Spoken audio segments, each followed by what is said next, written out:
And I think Canadian families are looking really closely at all of their expenses. I personally, as a mother and wife, look carefully at my credit card bill once a month. And last Sunday, I said to the kids, you're older now, you don't want to watch Disney anymore. Let's cut that Disney Plus subscription. So we cut it. It's only $13.99 a month that we're saving, but every little bit helps. And I think every mother in Canada is doing that right now. For what is a man? What has he got? If not himself, then he has not to say the things he truly feels, and not the words of one who kneels. Disgraceful. It's disgusting. And it's not to be tolerated. X has got to get a grip of this, and Ofcom have full support to take action in relation to this.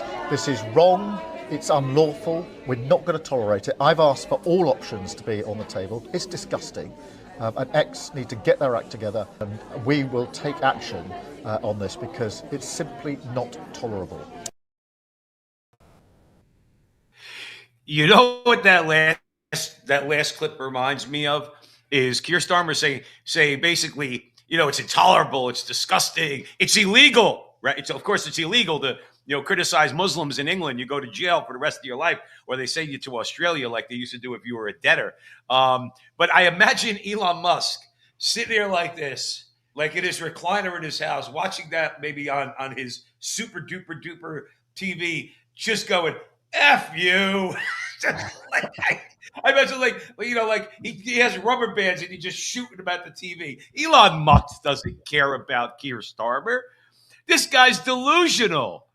You think that these people, they really believe that they have power, don't get me wrong. That's one of the reasons why we're here at the front line with Joe and Joe, because we have to point out the BS and ways that they use their power. Do you really think you're going to shut down Elon Musk without a revolution? Do you? You're not. Also, he has Starlink. People can access X even if they do put a block. They're trying to basically get Starlink into Iran. Joe. It's a futile attempt, but here's the thing I think that's important. He's having conversations currently with the premier, the president, whatever you call him, in Australia, as well as Mark Carney in Canada. They're seriously talking about banning X. And the reason being is it's crippling them. It has nothing to do with him in a bikini that went around this week. It was kind of like a crude meme that Elon Musk sent around, millions of views. It has nothing to do with that. They're getting crushed. You look at these clips, Joe, on X, as I do when I look for news, 800,000 views. The clip we're going to play of J.D. Vance talking about what happened in Minneapolis, 22 million views. 22 million. Right. This is a threat, straight up threat to their power. The more information you have. You know how many people, Joe, that I speak to just on a conversational level on a daily basis, when I mention something to them that you would think everybody knows, right? Like you could go to jail for praying silently in front of an abortion clinic in England. Do you know how many people look at me and say, are you serious? And I'm like, you didn't know that? I was like, well, where'd you get that? I said, well, it's a clip. There's cops who are arresting a pro-life leader in England for praying in front of an abortion clinic, mentally, not even verbally. And people don't know. That tells me how much more X, particularly X and independent social media, not bought and paid for YouTube and Facebook, independent social media, the ceiling is very, very high. There's a lot of people that say, why didn't I know about this? Why are you lying to me about free speech in England, that I can't speak freely in it? That's what Starmer's talking about, Joe Resinello. He's talking about clamping down on speech when he says it's illegal. In your country, it is a once considered enlightened Western nation, advanced Western nation, and you're pissed off because people are allowed to say and hear whatever X is from whoever is on that platform. Sorry, Keir, you're not an emperor. You're not a dictator. You're supposed to be the leader of a free nation. Not so much, Joe. Not so much. Well, I agree with you. I actually think the UK, France, they're ripe for revolution. Ripe for A right-wing revolution. A right-wing Oh, revolution. no or a question. common sense Nationalist revolution. Ireland too. Ripe for revolution. People are Because tired to of be it. honest with you, what has been shoved down their throat is so obvious. It's so obvious. I guarantee you the mailmen know it. Like, it's no like esoteric like concept in those countries. What's been going on, what's been deliberately shoved down their throat. And Yeah. frankly, even in this country, more and more people are understanding how the deep state has basically stolen our way of life. And they have.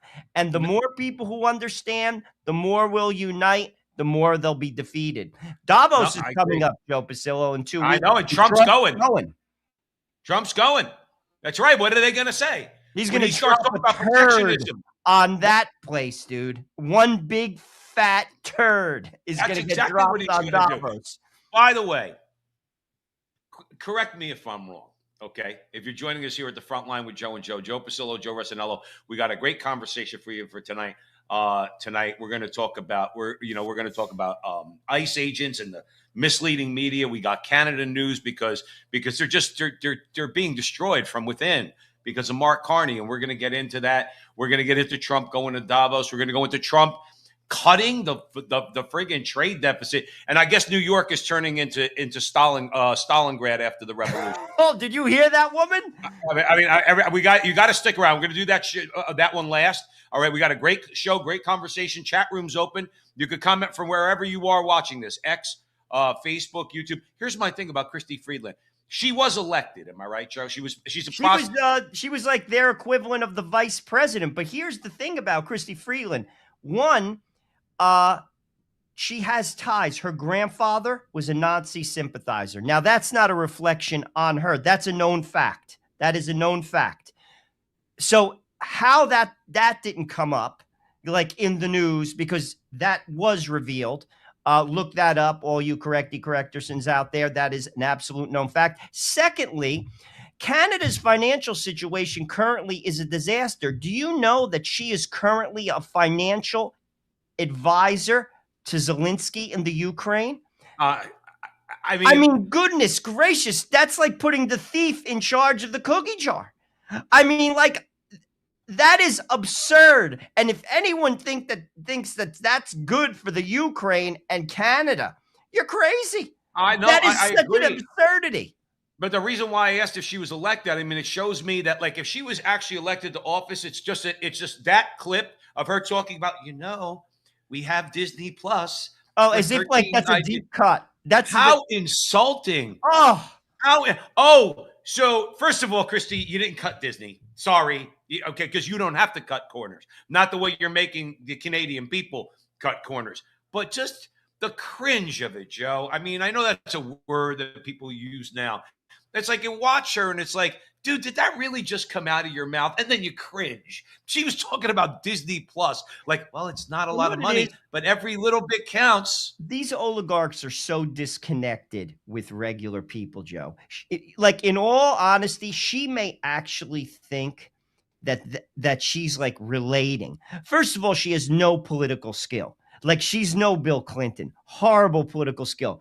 Justin Trudeau, don't like him. Total charlatan. He did have political skill. She has none.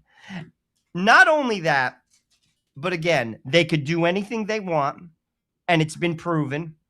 And ultimately, they're so disconnected from the real person. And that is a problem. That's a big problem in America right now on both sides of the aisle. Our elected officials are disconnected from reality. Regular people. The policies that are being put forth do not make sense to regular people. They really don't. And in their mind, in their protected little circle, at least they think it's protected, it does make sense because that's what they're being taught in the elite institutions across the United States of America.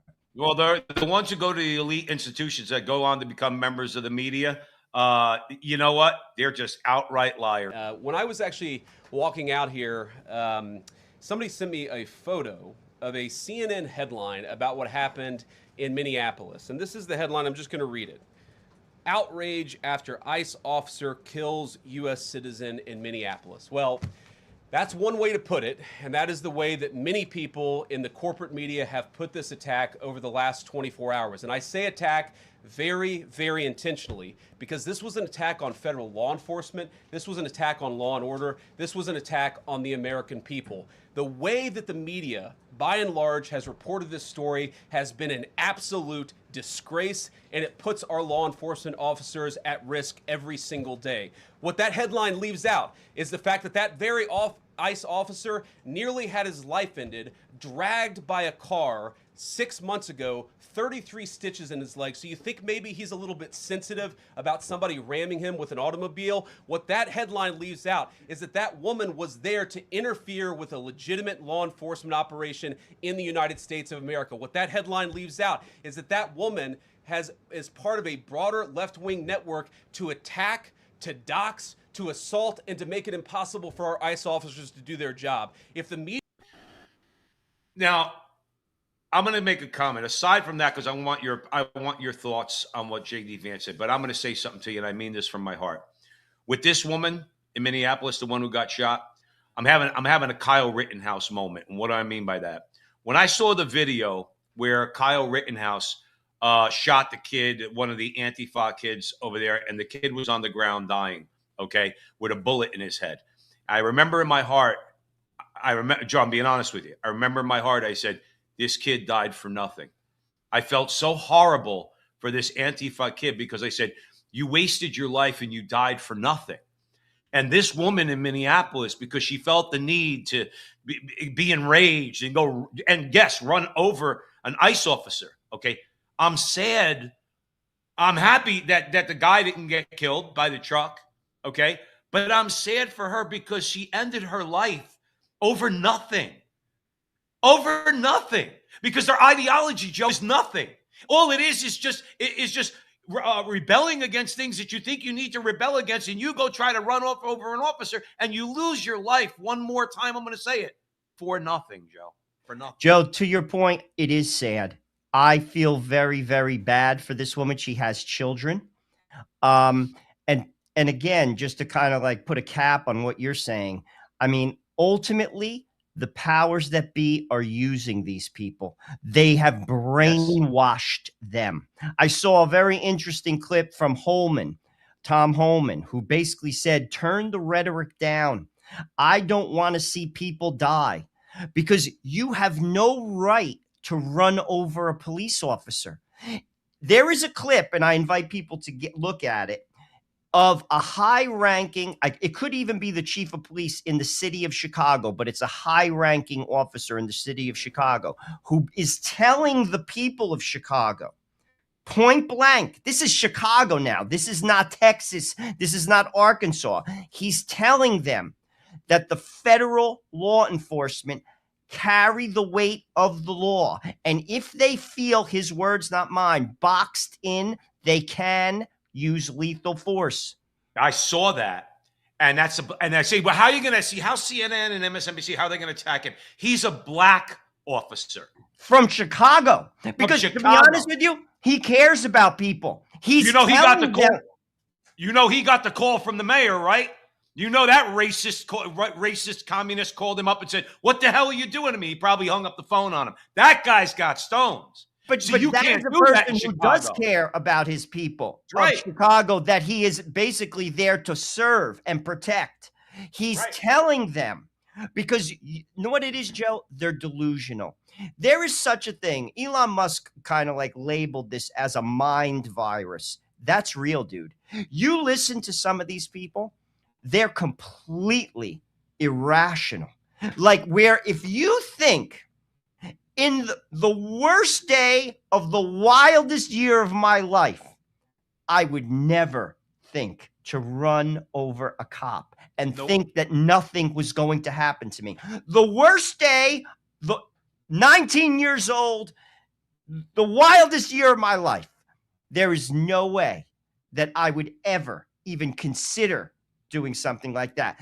To think that you can do that without any consequences, you're not living in reality, Joe Pasillo, and they're not.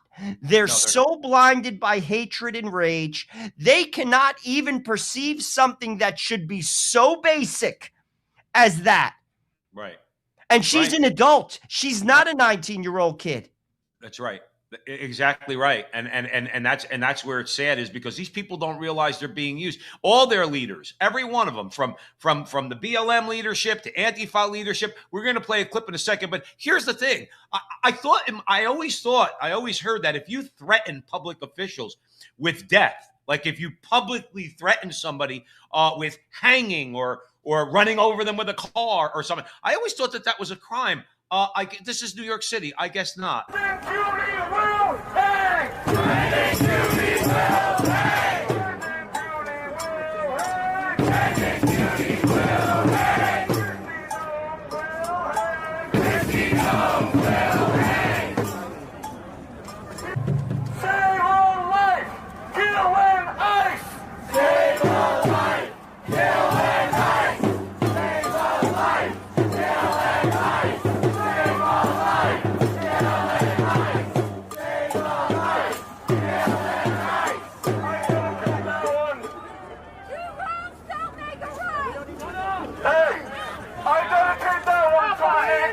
Necessary! By any means necessary, bitch! I dedicate that one! I dedicate that one! I dedicate that one! Listen! You don't gotta change it if you ain't ready. But some of us are pissed off, aren't we?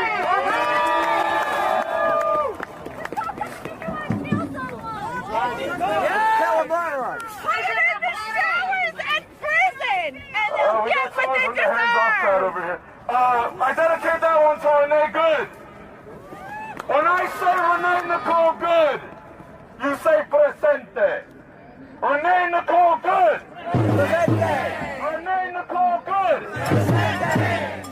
Just for the hell of it, one more chant, because the name of Dr. Martin Luther King has been disrespected enough by these white people. Fuck Charlie Kirk! Charlie Kirk! Fuck Charlie Kirk! Fuck Charlie Kirk! Thank you for your energy. Together! Join your local rapid response group. Give to your local mutual aid. Occupy your local vacant apartment. Let's do this. This family should not wait for justice. And remember, we fought for Jamar Clark. We occupied a precinct for Jamar Clark. We did not get justice for Jamar Clark. But when the city burned, after George Floyd, all of a sudden there were some charges. So for those who are on the media talking about, don't burn it down, don't set it on fire, let me tell you this, we need justice and we need it now. Yeah. Because what happens after that is on your hands.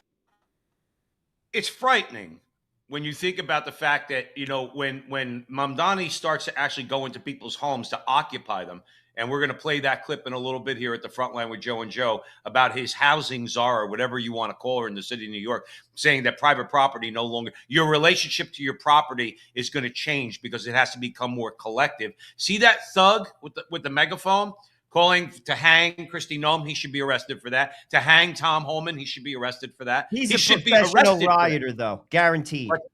What's I that? guarantee you he's a professional rioter. Oh, he's bought and paid for it. Don't worry about it. He's No making a lot question of money. about No, that. he's a good communist. He's making a lot of money, I'm sure. Just like Patrice Kalors owns 3 mansions. He's making a lot of money. Just like Fidel Castro died a billionaire. He was a real communist. Just like Joseph Stalin was one of the richest men in the world on his deathbed, okay? These are good communists. They all know how to make money. Bernie Sanders knows how to make money, or Elizabeth Warren are American communists. Mamdani comes from a rich family. So, but the bottom line is that guy not only should be arrested and prosecuted for threatening public On the officials spot. with death. On the spot, okay? Not going to happen in New York. See, but the thing is, He is the guy that when you look at the history of the communist movement and where they've gotten away with literal murder, okay, of in some cases tens of thousands of people, in Cuba, in many cases millions of people. If you're talking about Russia, if you're talking the Soviet Union, if you're talking about China, he's the guy pulling the trigger. He's the guy that when they get real power, you and me are dead because they get you in a room and because we're not going to kowtow to them, they're going to have to kill us. He's the guy pulling the trigger. That mentality you just saw. Kill Kristi Noem, kill Holman, hang them, hang Trump, all that. That's what you're dealing with. So when they talk about, oh, you sound so McCarthy-like when you talk about communists, because communists are effing evil. That's why. They hate God, they hate humanity. That's what their reason for being is. And I'm getting tired of people saying it's some sort of, if Nazism, which ought to be banned, all right, it should be taught, if for no other reason than to be debunked, that communism has to be outlawed in America too. And guys like that need to go to jail when they threaten the communist overthrow of the federal government or any other government. Throw it over. Ultimately, what people have to understand is the radical left, which is the Democratic Party right now. The Democratic Party right now would reject the policies of Barack Obama. That is a fact. So everyone has to wrap their arms around that. Mm-hmm. They are a radical leftist party. The people which we just saw are promoting violence. And that cannot be justified. Sorry. And if you are justifying that, you are an enemy of the state. You're not a Democrat. You are an enemy of the state. I'm sorry.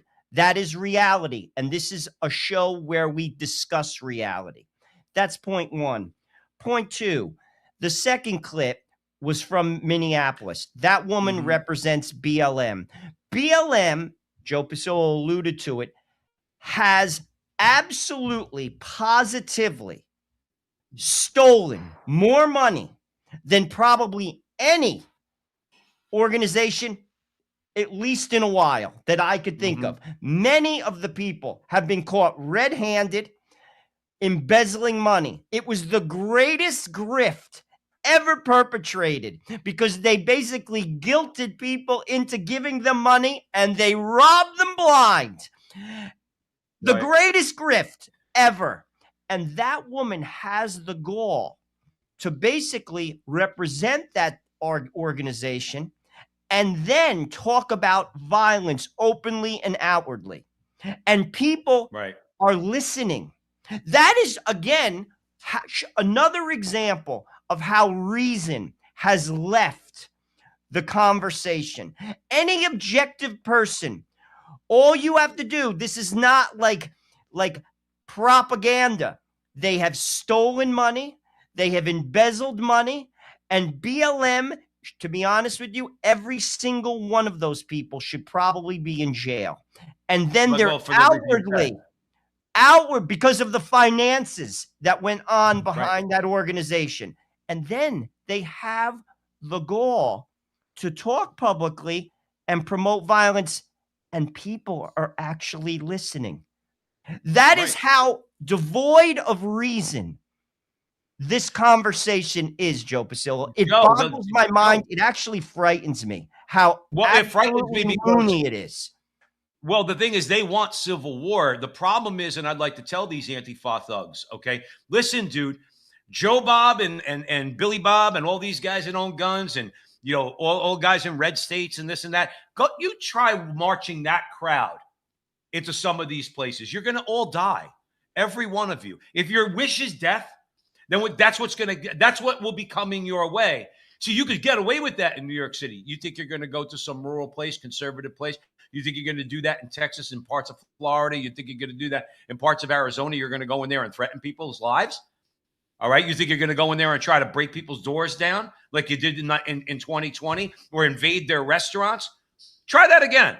Try that again. Try going into restaurants and disrupting people's meals and this and that. Try that in Arizona where there's conceal and carry. You might wind up getting shot, but let's remember, that's what they want, Joe. They want martyrs. This woman in Minneapolis, that's the best thing that could have happened to them, except for one thing, social media.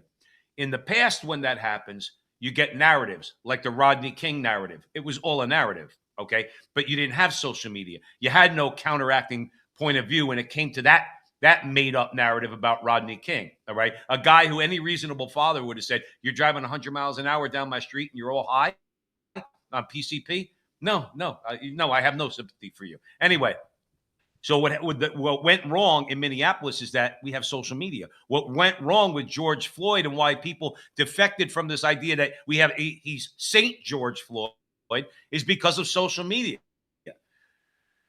See, the thing is, that's why we played the first clip with Keir Starmer, and there's many Americans that want to do the same thing. They don't want you and I to have this conversation, let alone Matt Walsh, Mike Knowles, all these other guys. They don't want anybody to have conversations about this.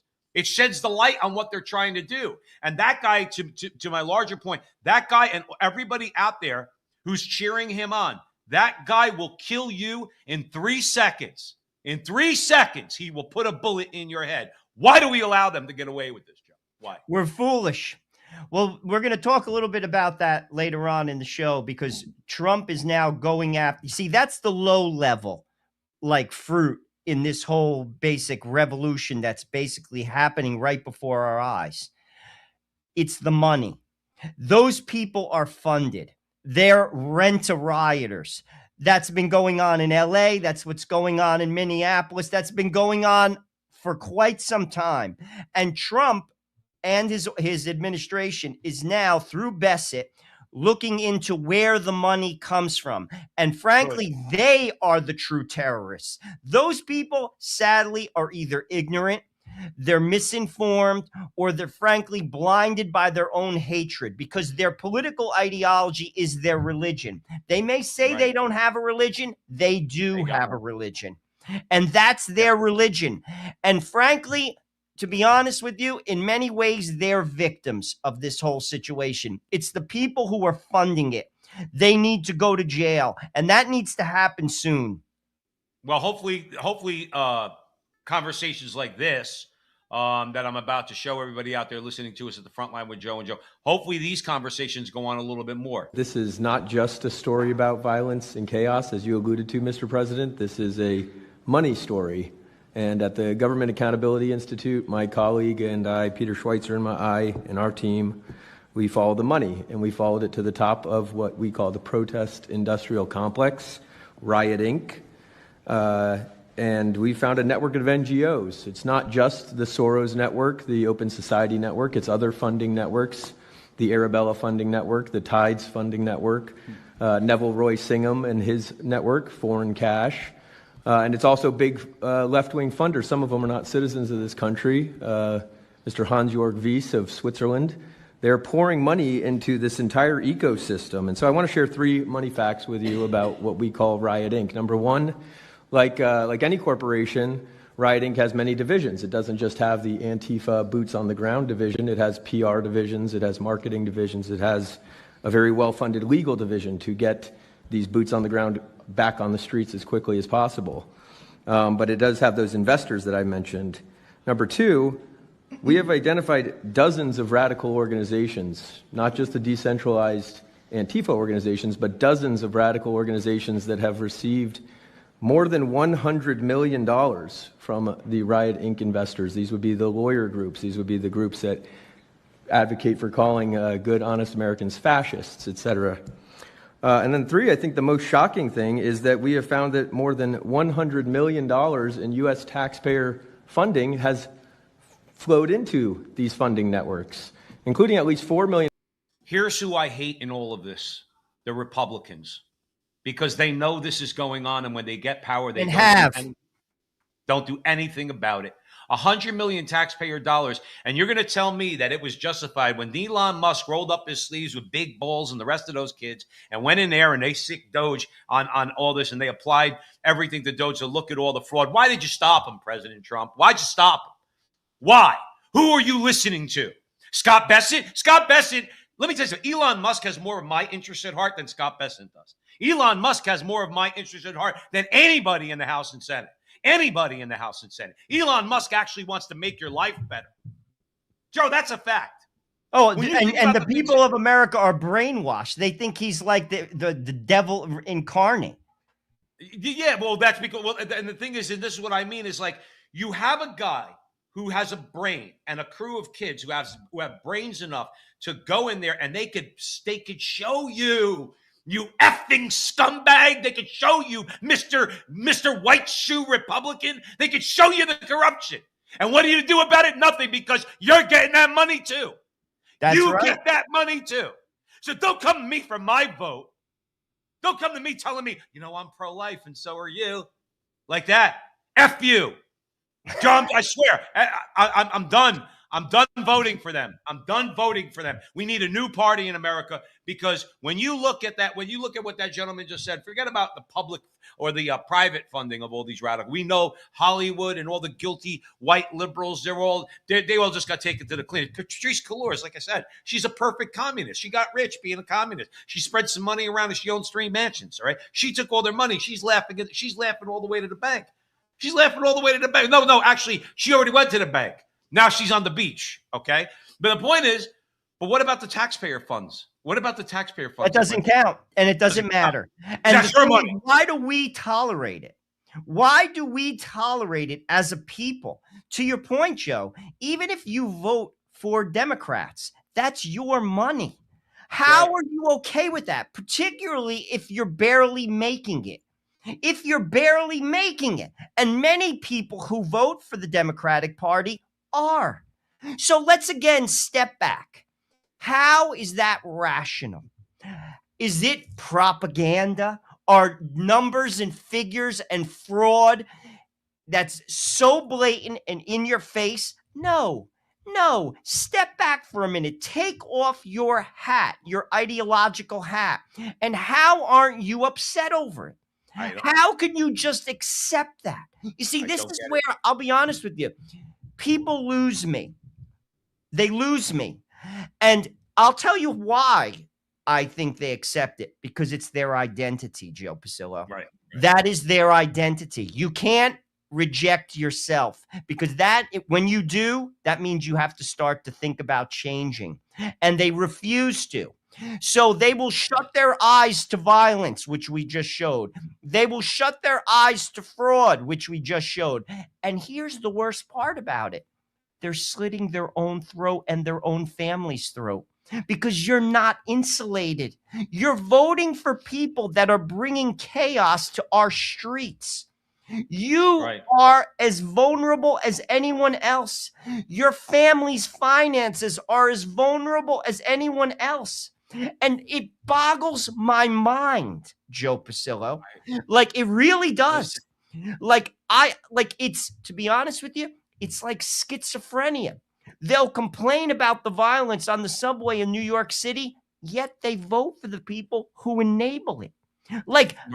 How is that rational?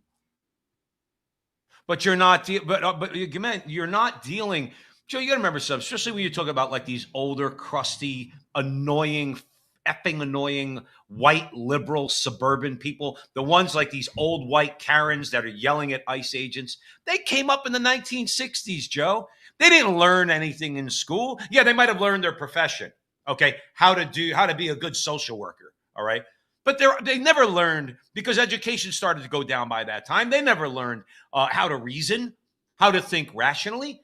Everything in the 1960s was emotion. We're against the war. Now, in hindsight, as I grew up, I became somebody who, looking back on it, would have been against the Vietnam War. There was a time in my life where I would say, no, it was a justified war. But I thought long and hard about it and listened to smart people and used my reason. Said, no, we probably should not have gone into Vietnam. Just using that as an example. But I thought about it rationally, and I changed my conclusion on that historical event, the Vietnam War. These people, Joe, they came up at a time when they were just told to, like, listen, just go out and do it. Just go protest against the man. And they're always funded, by the way. I saw one the other day that I had seen before a few years ago. They do these things, Joe. They do these things for narrative reasons. They do these things so that their propaganda arm in the regular media, I don't even want to call them mainstream, just regular CNN, MSNBC, Fox News. In other words, they do these things because they need a talking point, okay? And then they're going to continue to hammer on that talking point. That's what they do. Again, that's why they hate Elon Musk. That's why they hate X, because we're going to keep talking about it. And Elon Musk has a platform that doesn't shut me down. My point is this: Kent State, we all remember Kent State, right? And that's tragic, right? Students get shot. They were all bought and paid for protesters. They were all paid agitators that got shot at Kent State. They agitated the cops that were the officers that were there. They kept agitating. They kept throwing rocks at them. They kept throwing things at them. And then finally they got shot. And that's exactly what we're seeing with this woman. You think the left, the power brokers on the left, do you think that they care about this woman that got shot? Do you think they really care about those kids that got shot? If they did, they would tune the rhetoric down. That's right. But they use them because they're useful idiots. And they're idiot enough to go up in front of an armed law enforcement officer and start mocking him and throwing things at him. You're going to lose your life. Or worse, try to run him over. Go ahead, Joe. Or try to run him over. Right. The hell are you doing? And it's like you said, because everything that they've been taught, Joe Resinello, is that you don't think. Everything is what you feel. Don't use your reason, use your emotion. Well, when that happens, you know what happens? Bad things, including the loss of your own life. But I tell you what, I mean, I don't understand with our Canadian friends, and we have a lot of them, here in the chat room and everything else. So here, let's pivot a little bit, Joe Resinello. To me, this is shocking, and I'm just going to play it. Hi, folks. We've got some new job numbers just released this morning. Unfortunately, they underline the serious problems in the Canadian job market. We're seeing a 0.3% increase in the overall unemployment rate, a 0.5% increase in the youth unemployment rate.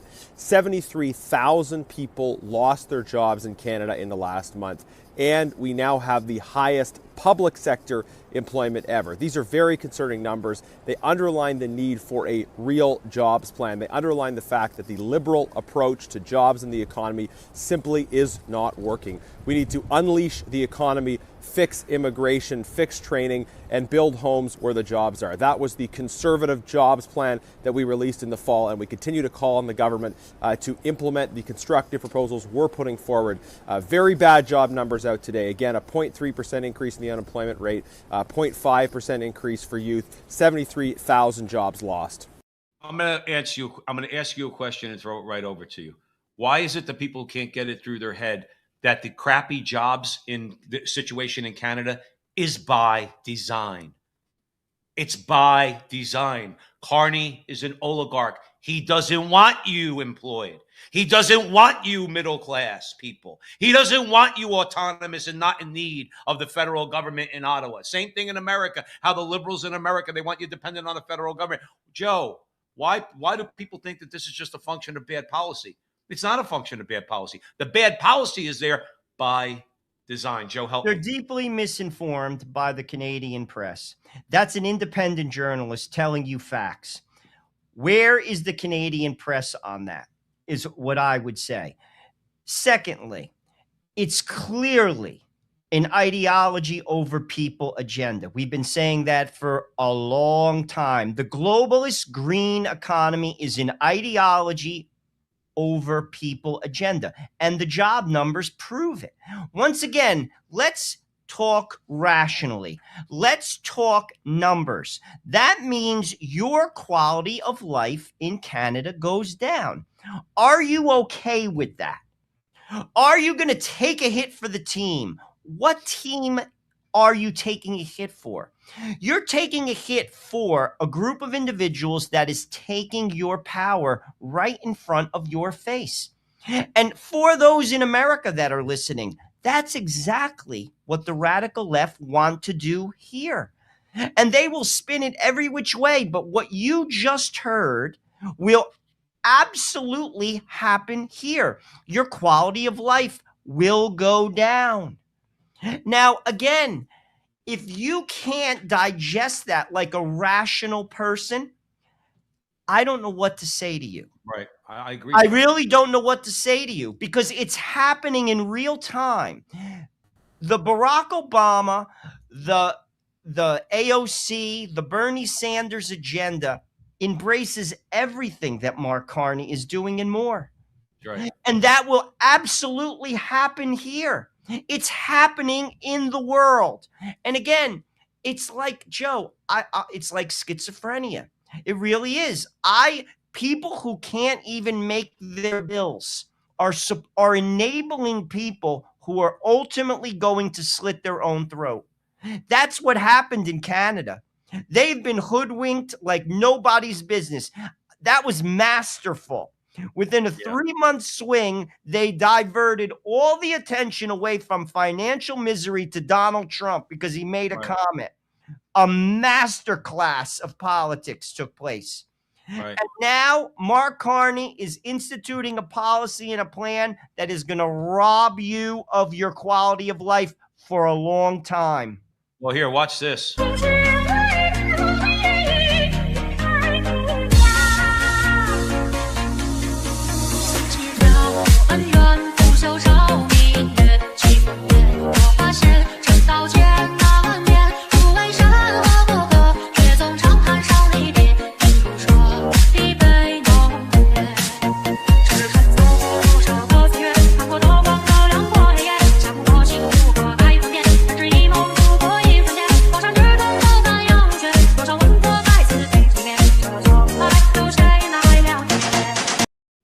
Fantastic. I had to play that because I knew where you were going. Because here, let me tell you something. Let's talk about real quick. We're gonna come back and circle back to that video. But I just want to make a point first. So Trump, and I'm not, Joe. Listen, I'm not. Let's say, I'm just gonna go along with Trump. Because let's say I voted for him, especially with this whole Maduro thing, okay, and taking him out. Now, I'm not saying for or against. And Tucker Carlson made some good points about Paul Singer being able to buy Citgo for 10 cents on the dollar, and all that Venezuelan crude that has to be processed and refined is going to happen at, guess where? Citgo in Texas. I understand that the right's doing it too, as far as shuffling money around. Don't get me wrong. But as far as punching Mark Carney in the face, politically speaking, in other words, taking over the oil in Venezuela, and basically, because the consequence of this, I imagine, I'm not saying, I don't even know if it's happened yet. I imagine is that we're going to tell Canada, we don't need any oil from you. Okay, we actually don't need anything from you. And then coming back to that video, well, what's Mark Carney to do? Well, let me go to the second largest economy in the world and let me go make a deal with them. Either way, the Canadian people are going to suffer. Either way, because the environmentalist globalist that Carney represents, okay, in other words, they wrecked, just like they did in Venezuela. I've said this before. I had family down there, just like under Chavez. They nationalized the oil. They took over everything. The rich people left, like people that were in my family who I was distant with, but they are my family. They left. They went to Rome. They went to New York City. They went to South Florida. They got out of Dodge. Okay. And you have, so that's what happened there. And you have Carney doing the same thing. Now, maybe it's not state ownership of the means of production in Alberta, and there's still private companies doing it. But what's the sense in doing it if you're not allowed to make any money? In other words, so that job loss report is only going to get worse after what happened in Venezuela. It's only going to get worse, I think. How could Mark Carney justify trying to make basically an alliance with China? Human rights violations, one of the worst culprits when it comes to the climate, arguably maybe them and India in the world. It's neck and neck. And you're going to make an alliance with China. How does that comport with well, they're not even a Canada isn't a G7 nation anymore, but a quote unquote democratic nation? How does that make any sense? Again, I'm appealing to rational people. How could you be comfortable with that? How can you not be outraged by that? China shares none of the values of the average Canadian, as they do not share our values as well. We share so many of the Canadian values of the average Canadian. I'm not talking about the oligarch or, frankly, the deluded elite. How can you be okay with that? It is a mockery, and if you ask me, a disgrace, and it's a blight on Canadian history that he's even considering having an alliance with China. No, and again, I for the life of me, This is why I say elections have to be rigged, because I don't believe that regular people vote for this stuff. I think some do, but I think regular people don't vote for this stuff. Do you understand that you're going to convince me that California is so blue that Chevron just announced that after 145 years, we covered this last week, they're leaving. Gavin Newsom said, see ya. The CEO of Chevron tried to reach out to Gavin Newsom, say, do you want to talk about this before we make this decision? Gavin Newsom basically said, see ya, no need to talk. You're going to convince me that regular blue-collar Californians are into $10 a gallon gas? Are they so stupid that they're going to let Gavin Newsom blame Donald Trump? Because guess what? Gas around here is, I think, around I have a Tesla now, so I don't know what gas is around here, but I think it's between $2 and $2.50 a gallon. We're one state removed from California, and we covered it last week in California with that gentleman standing in front of the Chevron station. It's $6.50 a gallon, and with Chevron pulling out, gas is probably going to go to $10 a gallon. You're going to tell me that whether it's Venezuela, Canada, or California, that regular blue-collar people vote for this? Do they? Or they do what Christy Friedland says, and let me not entertain let me work just to eat. But I can't watch TV because Disney Plus costs $13.99 or whatever the case may be. They really want you to live at a sustenance level. You're barely going to have a roof over your head. You're barely going to have clothes on your back. You're barely going to have food in your belly, and you like it. And you'll vote for it. That's and you know what they get? You know what they get for it? You know what they get for it from Christy Freeland and people like her? We'll keep your baby killing legal. We'll keep your abortion legal. We'll keep gay marriage legal. You can trans your kid if you want. Keep it legal. We'll do all those things for you. And people go, you're such an open person. You're so into my freedom. In the meantime, they're robbing you blind, and you're too stupid to realize it. That's the bottom line. Joe, it's sick. It's sick. It really is. I'll be honest with you. It frightens me, actually.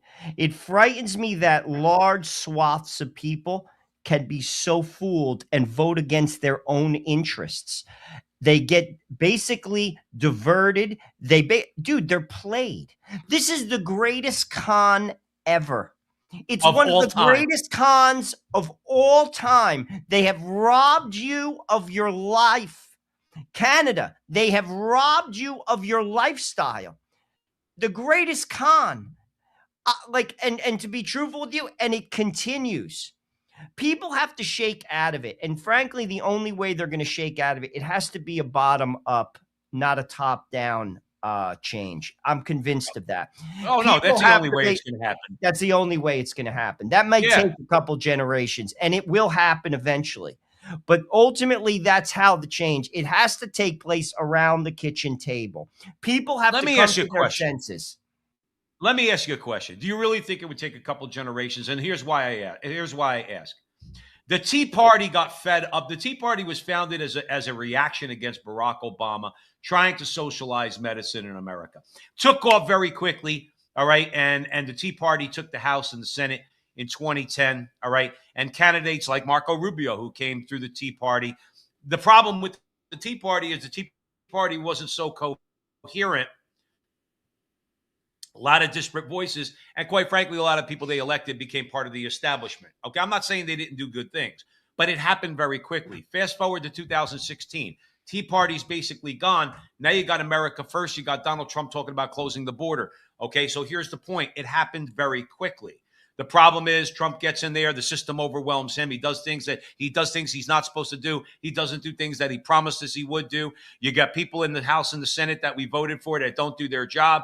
You get a little bit of a Republican revolution in Virginia. Glenn Youngkin and Winsome Sears, they squander the power that the people of Virginia, ostensibly, I guess, a purple or blue state, they squander that power. They're now part of the system.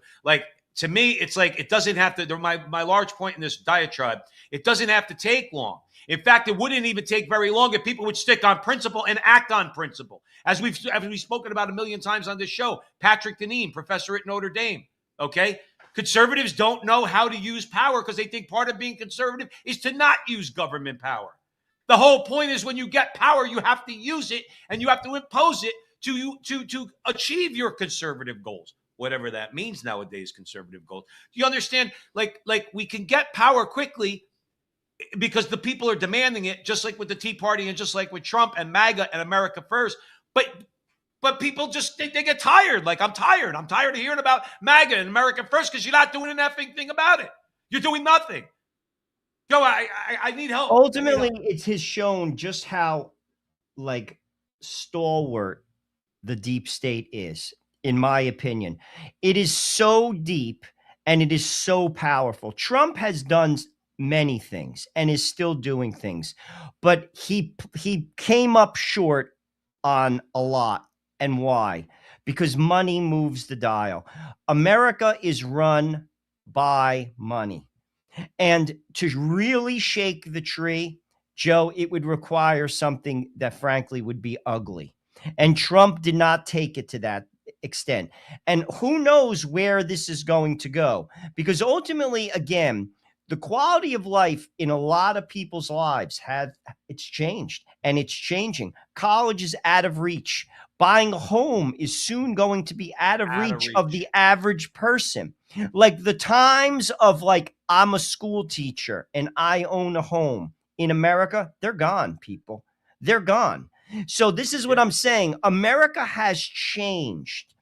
And how America reacts to that change, whether they go down a road of absolute despair and a dead end, which is the Mandani road, because the state is not your father. And ultimately, every government that does not have an idea of God turns into a tyranny, a tyrannical state. That is historic fact.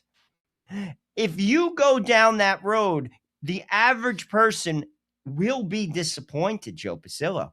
That I would bet everything I own on. Everything I own on. And this is the sick part about it. This is the part where I just say you cannot get past your religion. And it is a religion. Your political ideology is a religion. And it's basically preventing you from seeing the chaos that's being created by these people. It is chaotic. Joe, I don't even look at this anymore as a political battle. It's a battle against good and evil. When you're for tearing up a city, you're not on the side of good. I don't care what political party you are. You're not on the side of good. It is demonic. Right. Joe. It is anti-God. You're not a person of goodwill. It is anti-God and anti-people. It is pure power politics that absolutely disregards the human person. And the worst part about it is many regular people actually are convinced that they are for them. That's the sad reality of this. Well, that's where I always fall back on E. Michael Jones. You say, well, why would people vote for this? Because they've been sold sexual freedom, abortion, contraception, gay marriage, and being sexually liberated. And when the person who gives that to you, let's say, for argument's sake, keeps abortion legal and all that, but when they want their pound of flesh, when they turn around and say, my taxes are too high. Shut up, I gave you abortion.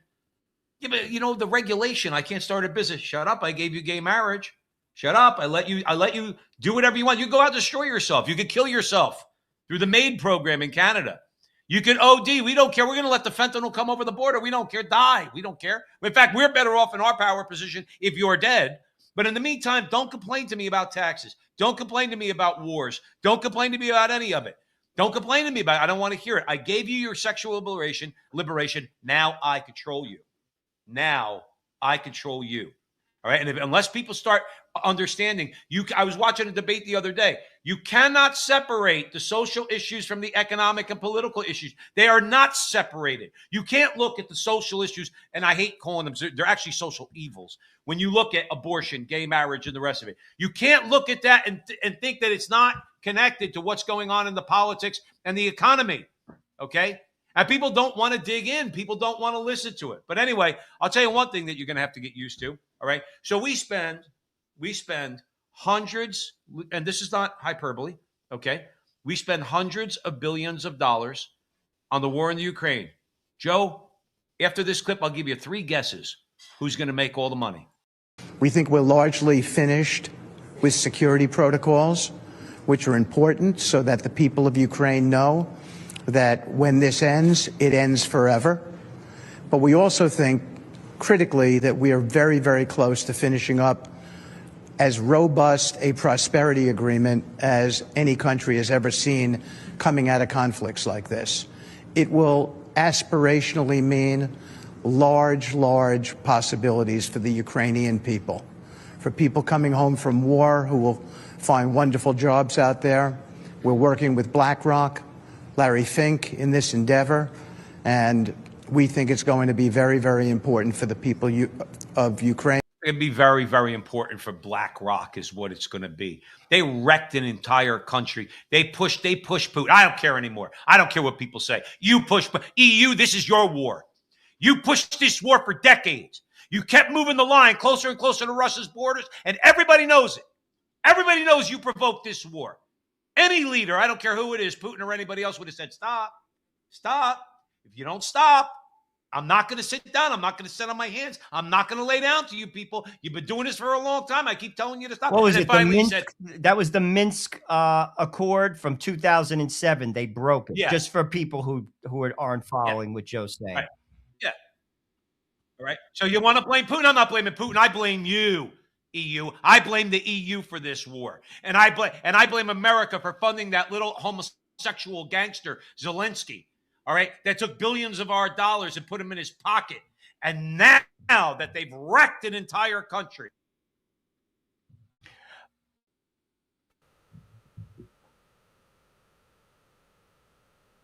BlackRock. They're going to go in there and it's going to be a prosperity program. Well, why did you wreck? Took $500 billion of American money, American taxpayer money. You poured it in there to wreck a country. And now you're about, Joe, you talk about wanting to get angry over something. I don't get it. Why that clip is so important is people do not understand the business of war and why America is always in a state of war. That's an underlying conversation for outside of what Joe Pasillo just talked about, and I kind of just want to touch on that. This is why the military-industrial complex, companies like Boeing, Halliburton, make weapons. That's why Joe Biden left billions of dollars of weapons without blinking an eye in Afghanistan, because he knows the taxpayers will fund it. Now, let's talk about the circulation of money flow. The taxpayers fund it. The companies pay the politicians to put forth these policies. The politicians fund their campaigns, both Republican and Democrats. And a small group of people get rich. And then when you destroy the country, as we have done countless times over the last 60 years, you bring in the big contractors, you bring in the banks, you bring in BlackRock, and they loan the money. And then they get rich. Who suffers? The regular person, the poor person in the army, the economy in general, the debt that it creates for the people. What else happens because of that? It devalues our dollar. That is the cycle. And we're seeing this under Trump's watch because that deal should not take place. BlackRock is the enemy of the American people, i.e., they're the enemy of the world. BlackRock should be broken up. They are the reason for such suffering in this country. That should have been week one if Donald Trump was truly for the people. Right. BlackRock is broken up, but he's not doing that. In fact, he's partnering with them. And that is the game, people. You just witnessed, and I just laid out for you the reason why we're constantly at war, because it makes a small group of people rich. And guess who that group of people is? It's not you. That is the truth. You ain't in that club, okay? You're not in that club. It's your kids that are going to die in their senseless wars. And the thing is, too, it's like people are have woken up to this. I mean, it's very encouraging. But the fact is that it's just not enough. There has to be. I am totally with Andrew Wilson now. And people like that. All right.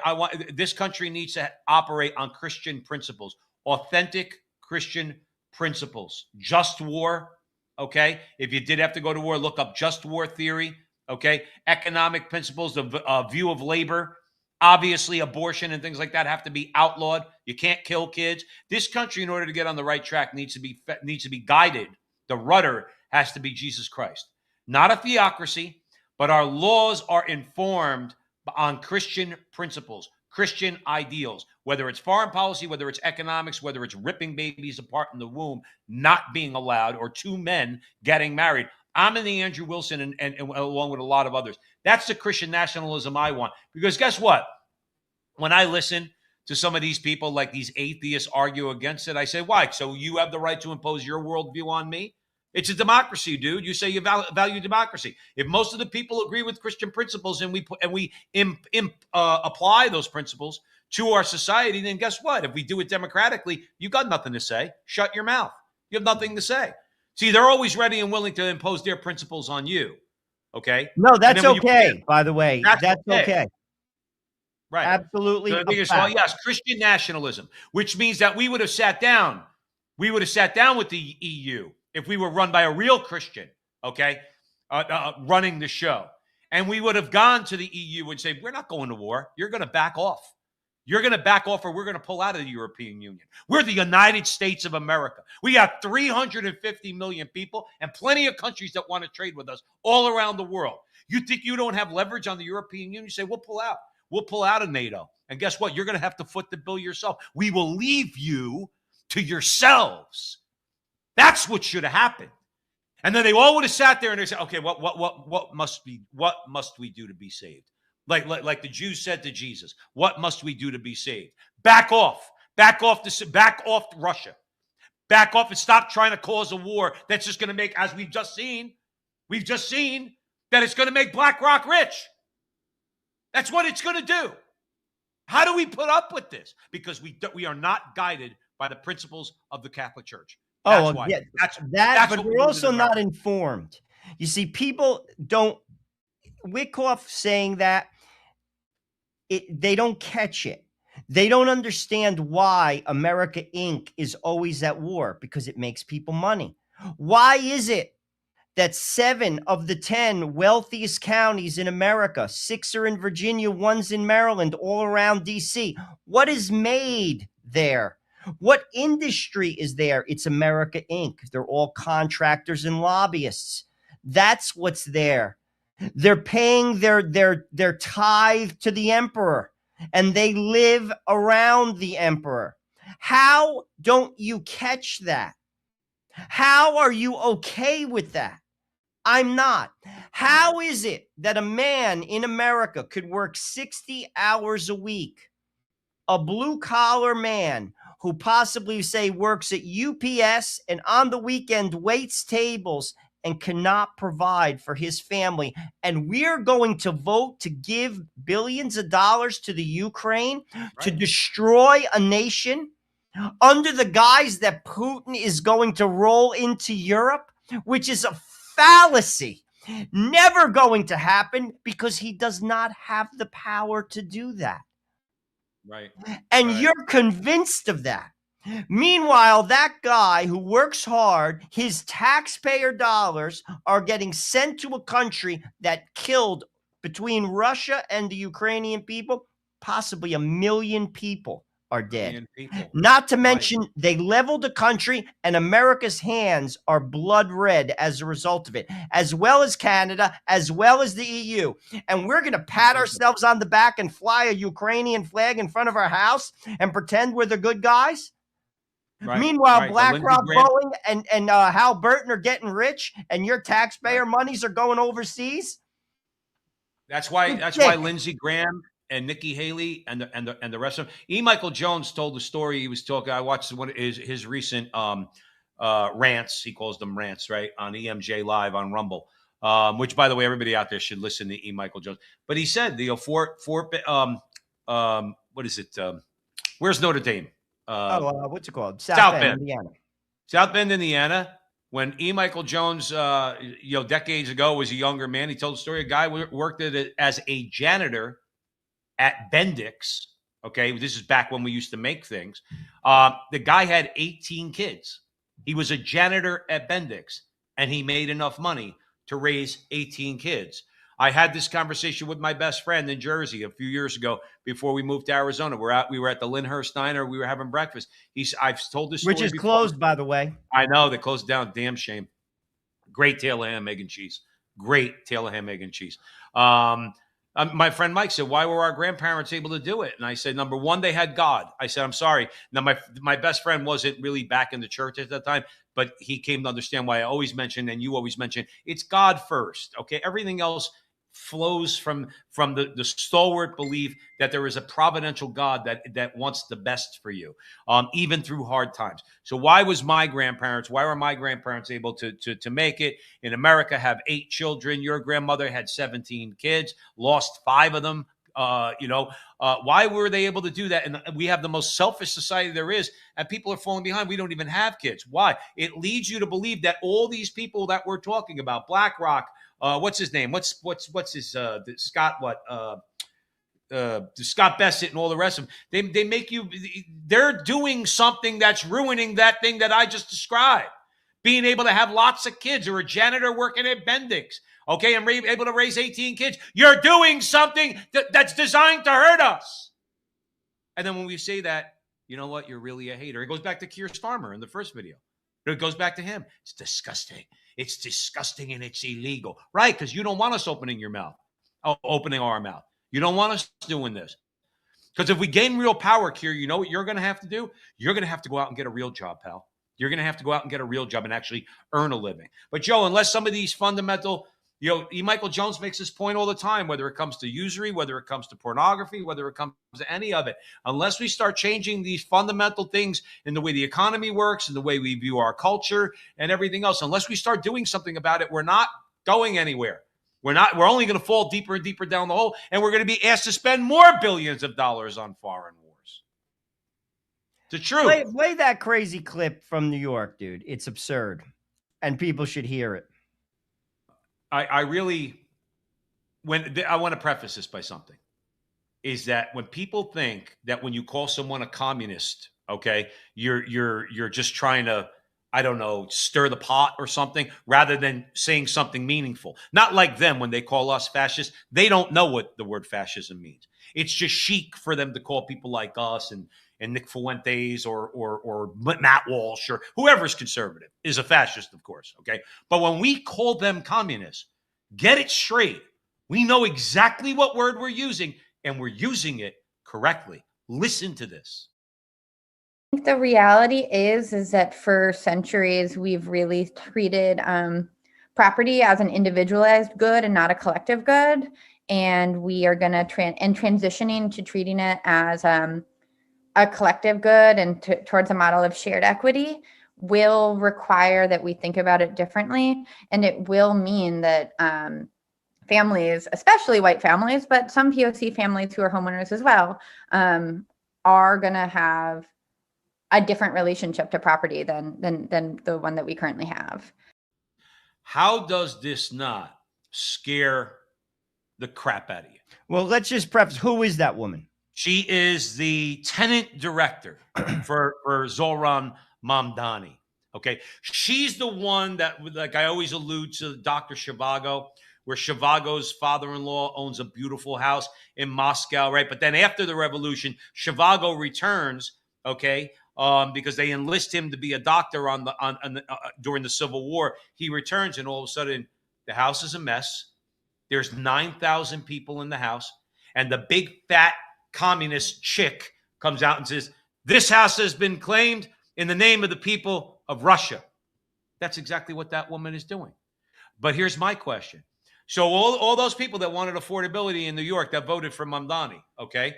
All you black and brown people, leaving aside all you liberal white people, Italians, Jews, Irish, that went and voted for Mamdani. Well, now they're going to come into your house, and they're going to claim part of your house as being a part of the state. And guess what? Let me tell you how they're going to do it. They may not do that, but what they will do is this. They will tax your house into oblivion. What they will do is this. When you look to sell your house, you were a mailman and you lived on Staten Island and you worked 45 years and you can no longer afford to live on Staten Island. So you're going to go move to, say, South Carolina, which a lot of people in the Northeast do. They're going to tax your property to no end because you had the gall to own a house.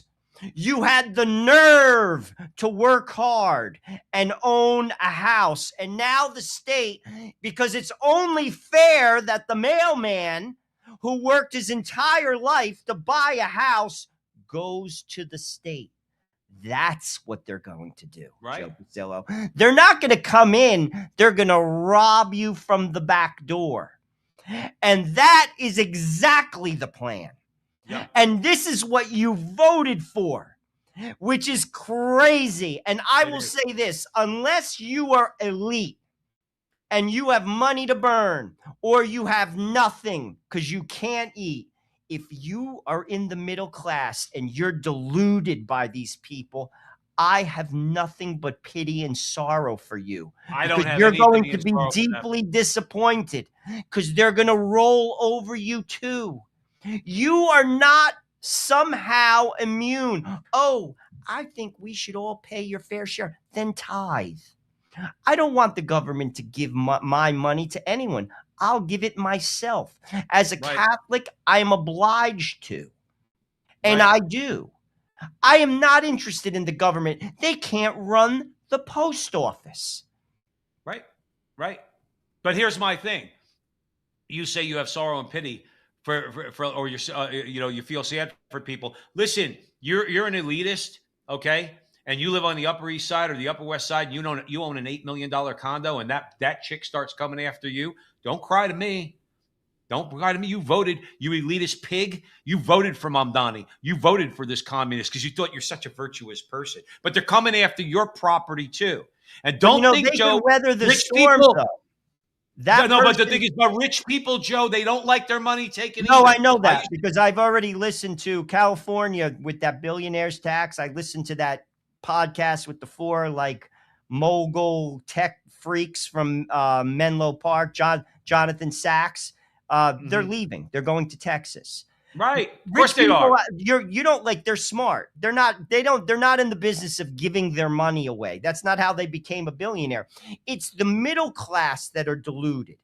You see, the rich guy who owns an $8 million house in Manhattan, if they tax him by $150,000 because he sold the property, he can weather it. If you're the mailman who basically worked your whole life and they take 60 grand away from you because you can't live in New York anymore, you lose. And that's a deep hit. And that's what they're talking about, but they're not saying it directly. It's veiled. That is exactly the type of move that they're going to plan. And that, frankly, is not what this country was about. Listen, I'm all for helping people. There needs to be some level of a social net. I'm all for welfare to a degree, not to be on welfare your entire life. Sorry, there has to be a plan to get you off of it. Just like there's a plan to get someone off of unemployment. There has to be Social Security. I get it. We should have medical benefits for everybody, not run by the state. How about we force corporations to start eating some of the bill? Donald Trump, that doesn't happen. It gets pushed down to you. Ultimately, the country has been stolen from us. And that is the direction they're pointing you to. That direction is a prison, and it'll enslave you. And that is historic precedent. Right. It's historic precedent. Right. No, Joe, listen, I agree 1,000%. Now, one thing I did want to get into, our time is short. One thing I want to get into is we mentioned earlier about Canadian job losses. Okay, evidently, Trump is basically chasing Carney into Xi Jinping's arms, and rightfully so. Let the people of Canada hopefully get fed up with Carney being in bed with China. But here's a little fact from Rick Santelli. I think worth noting. Go up. This is unreal. The movement in this number. Minus 29.4 billion. We cut it basically in half.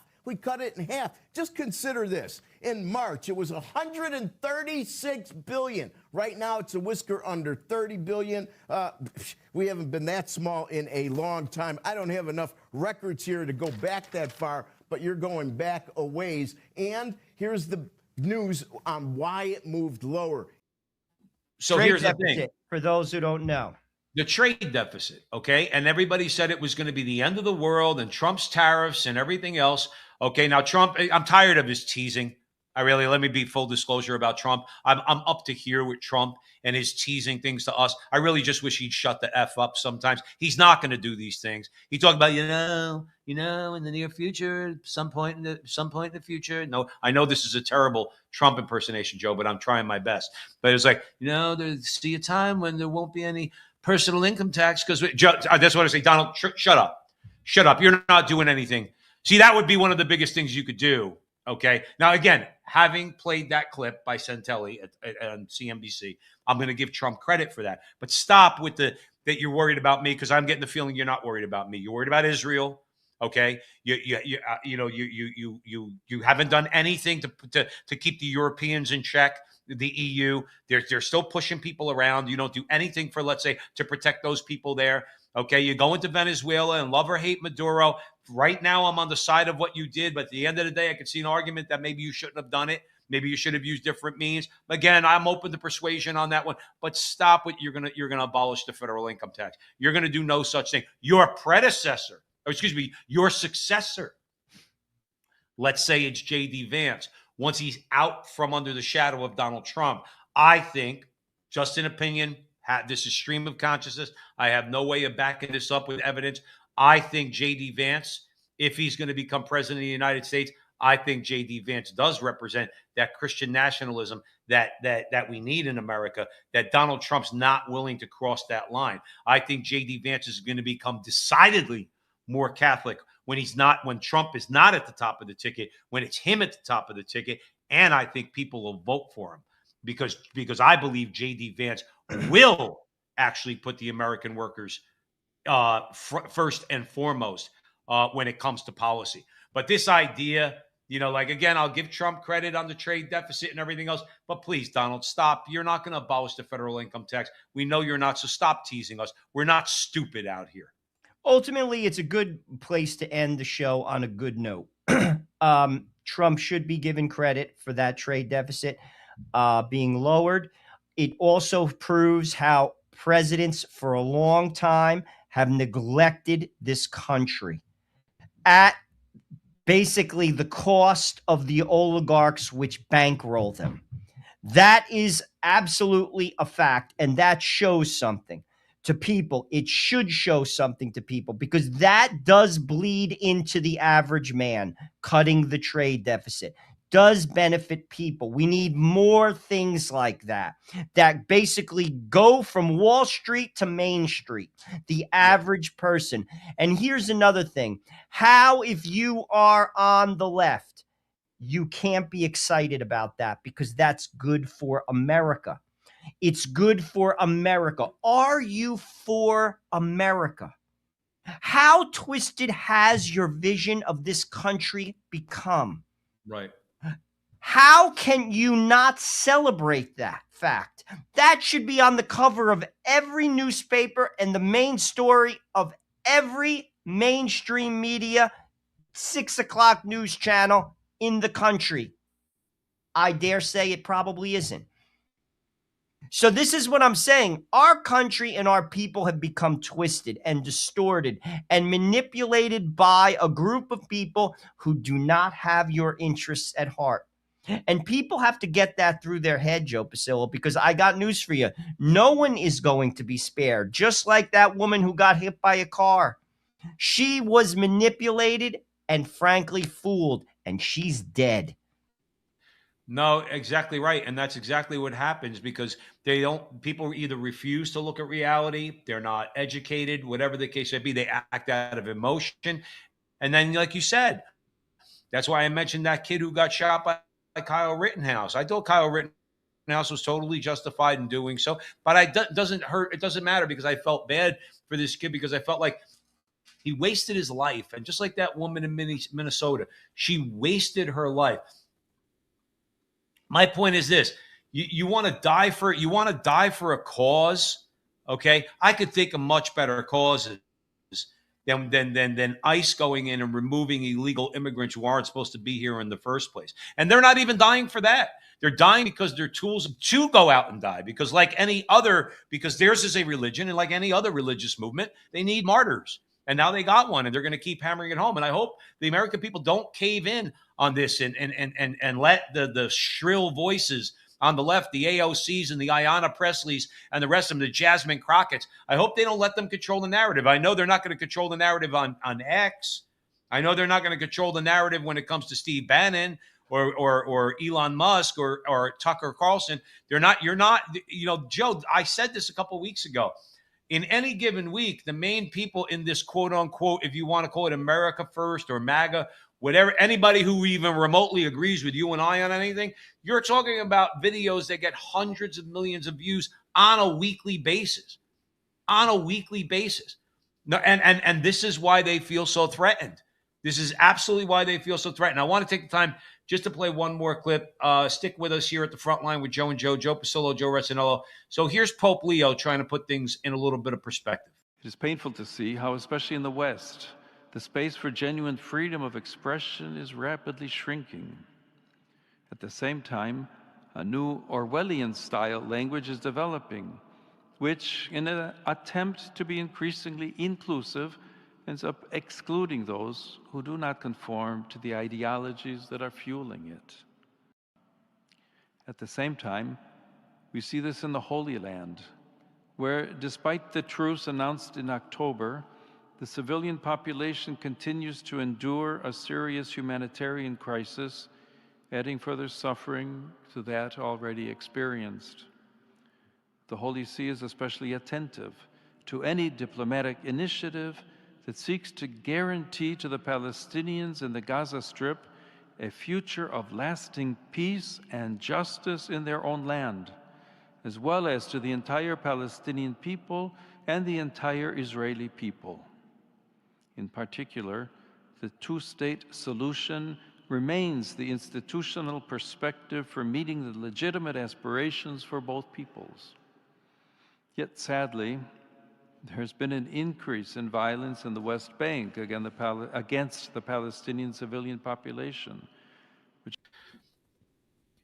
It's interesting that make him conspiratorial. Right, well, it's right, Orwellian, Orwellian speech. Now that's the Pope, who's, guess what he's doing? Number one, speaking English because he's American. Yay. The other is that he's being pretty clear. It's refreshing. He's the Pope. It's coming out of the Vatican. He's being very clear. It's like you're trying to put the clamp down on free speech, and that is Orwellian, and it's not right. You cannot stifle the right to speak freely. And then, of course, he pivots to what's going on in Israel and Gaza. That's not an easy topic for the Pope to have to tackle. There's a lot of people pulling his strings in different directions. And what is he saying? He's being very clear. There needs to be two states. Now, I'm not saying that I know this if this is actually a solution, peace agreement, and evidently we don't. And number three, there should be a two-state solution. He's being very, very clear on these things. But I wanted to play that primarily because of the free speech aspect of it. Your thoughts, Joe? Well, ultimately, Joe, you with me? Like those beliefs are criticized. Now, is it legitimized now that the Pope is saying that it's Orwellian to censor? That Big Brother is looking over the backs of regular people, that they're arresting people in the UK, in France, in Ireland. I got kicked off of Facebook, just so people know. 6 months. Joe's in Facebook jail. I'm in Facebook jail for 6 months. Is this a democracy? And that's what he's talking about. And then he pivots, to your point, to Israel. Does that make him anti-Semitic, that he's criticizing the politics of the Israeli president? No. And therefore, no one is necessarily anti-Semitic to have an issue with Israeli politics. The two are completely two different conversations, yet they're being blended and used as a tool Now, again, what do you have to say to the Pope? He is basically saying what a lot of people have been saying, both on Israel and as well as the Orwellian big brother state that the globalists are pushing. Is he wearing a tinfoil hat too? I say he isn't. And people should listen to what he's saying, as well as many other voices who are saying it. It's not malinformation. It's not misinformation. It's called information. Information. You're absolutely right. Let's leave it there. Joe Rossinello, great conversation today. A lot of great clips. Keep Joe sending me all those funny clips too. This way we don't have to be so serious. We can laugh a little bit. Thank you all out there for joining us at the front line with Joe and Joe. Remember, wherever you're seeing us, help us out. We're picking up a little traction. We really are picking up some traction. I mean, I think it was Eric said, Eric's in the chat room along with a lot of our other friends, says, I think YouTube is stifling what you're saying, Joe P. They've been doing that for a while. We've been, and nobody's going to convince me otherwise. Joe and I have a good show. You can make comparisons to others, others out there that are doing the same thing, and it seems like we're always stuck in the mud. However, we have a plan to move forward, and we're going to continue to do so and try to break that algorithm a little bit. But yeah, Joe Rossinello gets put in Facebook jail for what? For what? Did they give him a reason? They didn't give him a reason. In other words, there's people Joe and I talk about all the time. Why we want to try to focus more on X, get away from YouTube. I think Facebook is a little bit more friendly, but YouTube, there's people that have built up channels over the course of years with hundreds of thousands of subscribers, and YouTube comes along and pulls the rug and just says, nope, you're done. You just took my livelihood, dude. We don't care, because they own it. Okay. Now, did they lighten up a little bit, but not enough? Did Facebook lighten up a little bit, but not enough? I always watch videos with Joe Rossinello. I watch videos all the time where there's certain words that get like dubbed over, like God. Can you imagine that? Like, you can't use the word, like if I say this right now, you're going to use this word, and I guarantee when this gets replayed on YouTube, it won't be there. You can't use the word suicide. Did you know that? Like it gets dubbed over. There's really? Like you can't use like a word like that, but that's what happens. So anyway, that's my long-winded way of saying, help us out. Let's bust that algorithm wherever you're watching us, YouTube, Facebook, X. Like the video, subscribe to the video, or just subscribe to Joe and Joe, and more importantly, share it. Okay. Like I said, we've been gaining some traction. We want to keep the ball rolling. So we thank you very much. Remember, all of our Veritas shows we post with great interviews with great people, great topics. We post those on social media, and these obviously go up across social media. So wherever you see us, help us out a little bit. We'll go live every Sunday for you guys. We really appreciate it. We love you, and God bless you. And remember, until next week, that our conversation is your conversation, and that conversation is going on everywhere